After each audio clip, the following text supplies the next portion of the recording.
So welcome back to another episode of Cooking from the Backyard.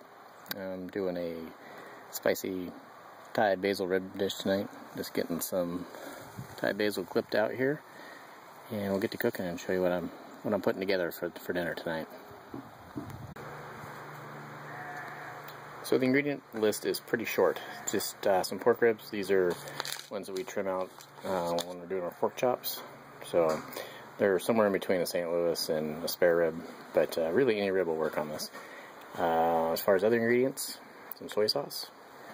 Use a little bit of red curry paste, a little bit of fish sauce. Most of that's pretty easy to find. This one maybe not so much. Get a close up here on this. This is a chili paste. It's from Thailand. You can find it at most Asian food stores, so depending on your area, but this stuff is killer. I can make a lot of my own spices and seasonings, but that one I can't figure out. And some green beans and the basil there out of the garden. So we'll get this started and show you how to do it. So I'm doing with the ribs is just kind of shortening them up in more like riblets. You can use a cleaver, a saw if you got one that'll cut through. You don't have to be real super clean on this, just enough to get your ribs separated. And they'll be good to go.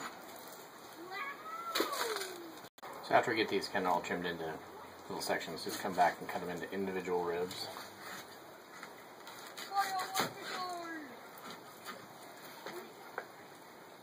That one's got the top part on, it's got to come off first, which is fine. And then we're going to get these in a little light marinade before we start cooking them.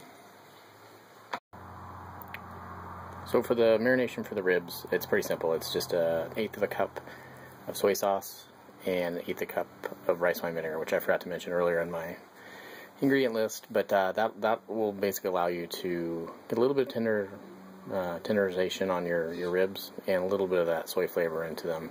Only about a half an hour. You don't need to go overkill on this, but you can get those kind of soaking while you're getting the rest of your stuff ready. So ribs are just about done with their little bit of marination process, and I'm getting some oil heated up. This is vegetable oil, probably 1.5 inches there in the cast iron pot here, and we're looking to get it to about 375 before we start dropping in the ribs. And what I'm basically going to do is try to get a little bit of caramelization on them, and then they'll get stir fried after that. But this will be the part of kind of getting that first little bit of crispiness on them. Okay, so oil's all at temp, ribs got their marinade on. Let me come over here. I get a little hotter. Normally your deep fry stuff about 350, but once you start putting these in, it's going to cool your oil down. So we'll get all these in, and I'll kind of show you what it looks like when it's all done.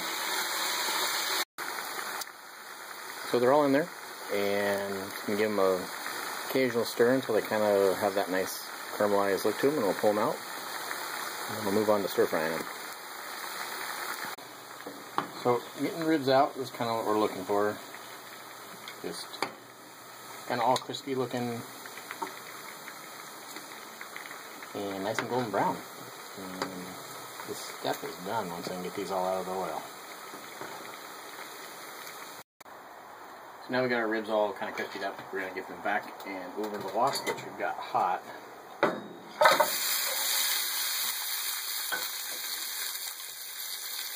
And this thing we're going to add is our green beans. You can use really any veggies. I just like this with pretty much just some green beans though. And just going to start getting those stir fried up a little bit. Our first ingredients going in is some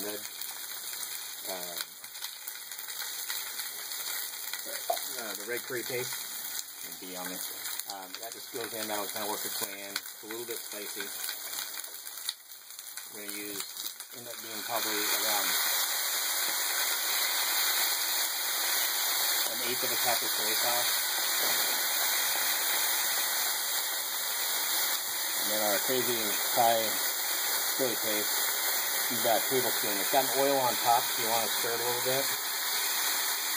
A nice big heavy spoonful of that stuff.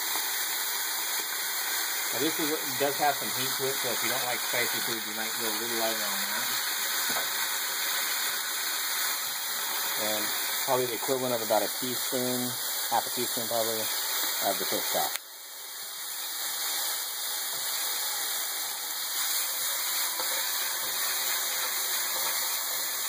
And all you're really doing is letting that sauce kind of caramelize on those. And I'll show you what it looks like when we're all done here. So I know that's probably a little noisy on all that, but the last one ingredient is just your Thai basil. Put that right at the end so it doesn't burn up on you. And we're just going to give this a couple flips. We're ready to go.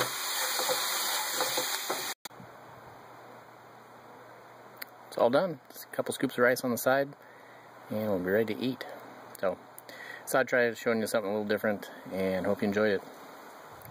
As always, thanks for watching. Have a good one.